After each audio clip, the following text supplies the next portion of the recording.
Seguindo então. Com esse texto selecionado, copia no pincel de formatação e aplica aqui no texto abaixo. Perfeito. Aqui a mesma coisa é essa parte do estágio também, está um pouquinho menor, maravilha.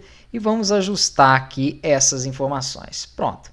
Ok, então nós já temos aqui uma coerência entre os dois blocos de experiência profissional.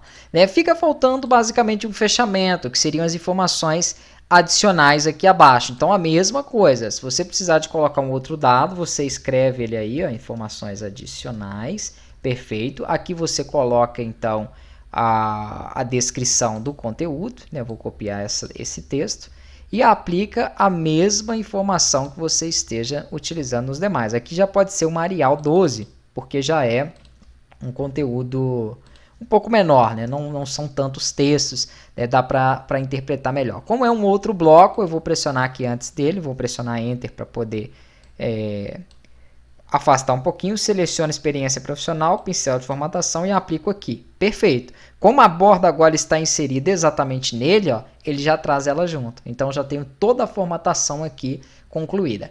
É claro que se faltar um pouquinho, você quiser colocar mais informações, é interessante você diminuir um pouquinho a margem, desde que você não deixe essa margem menor do que 2 centímetros, em qualquer um dos lados, porque senão o conteúdo vai ficar muito exprimido, vai dar a aparência que é um texto muito grande, né? E aí fica realmente ruim de fazer a leitura. Se você precisar de mais espaço também, o que você pode fazer, não diminua mais a fonte, né? Mais a letra do que já está aqui. Então, em algumas partes, quando eu tenho muito conteúdo igual aqui, esta área, eu coloquei um tamanho de 11, é o mínimo que eu aconselho vocês colocarem. Se você precisar de mais espaço, aqui o que eu faria, por exemplo, aqui eu colocaria esse endereço, ó, em uma única linha. Então aqui eu tenho uma parte dele, eu pressiono Delete, ele sobe com o restante, e aqui eu coloco uma tabulação, pressiono Tab para que ele afaste um pouquinho ele para o lado. Com isso eu já tenho uma linha a menos aqui, né? Retiraria um pouco da margem, como eu falei, e assim vou estruturando para que eu possa inserir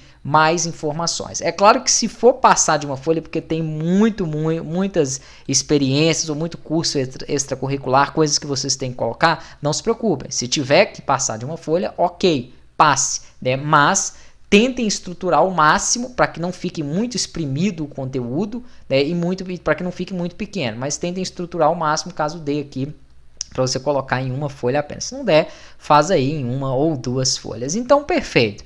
É isso aqui, não tem muito segredo, lembrando que todo o currículo aí, né, é em preto e branco, né, somente aí com tintura preta, então é o ideal você fazer. Se você quiser colocar às vezes uma ou outra estrutura nele com uma cor um pouquinho mais clara, né, você utiliza sempre os tons de preto, que nós chamamos aqui na verdade de tons de cinza. Então talvez se você não quiser colocar 100% preto, coloca um tom de cinza, né, então já vai dar uma suavizada aí dentro do seu conteúdo. Vou salvar ele aqui na pasta, ele está como documento 3, vou em salvar como este computador, né? Vou selecionar aqui a pasta onde eu estou armazenando as informações aqui criadas, beleza, e vou salvar com o nome de currículo. Fica até como um modelo aí caso vocês precisem.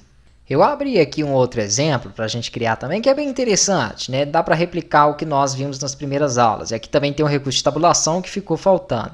Então vamos lá, um relatóriozinho de vendas com informações de cabeçalho, tabela e um gráfico. O gráfico é mais comum dentro do Excel, mas o Word também consegue estruturar, utilizando as ferramentas aí do Excel. Então, pede aí um novo arquivo no Word e vamos então trabalhar com o relatório de vendas, né? Vamos já estruturar aqui de início que a fonte vai ser Arial e o tamanho vai ser 12. E aqui então o relatório de vendas, eu vou colocar por ser título um tamanho um pouquinho maior e em negrito. Vamos manter também ele centralizado. Logo abaixo eu tenho um cabeçalho, que é de acordo, obviamente, com a estrutura de relatório que você está montando. Geralmente tem a data, né, a data da apuração, se for algo que foi apurado para que você tenha que criar um relatório. Geralmente um relatório é baseado em uma apuração. a data que eu entreguei o relatório e o período em que eu faço essa apuração. Se é um relatório diário, semanal, mensal e assim por diante. Claro que isso aqui é um exemplo que eu estou seguindo, mas pode ser que dentro de alguma outra empresa seja de uma outra forma. Então, data.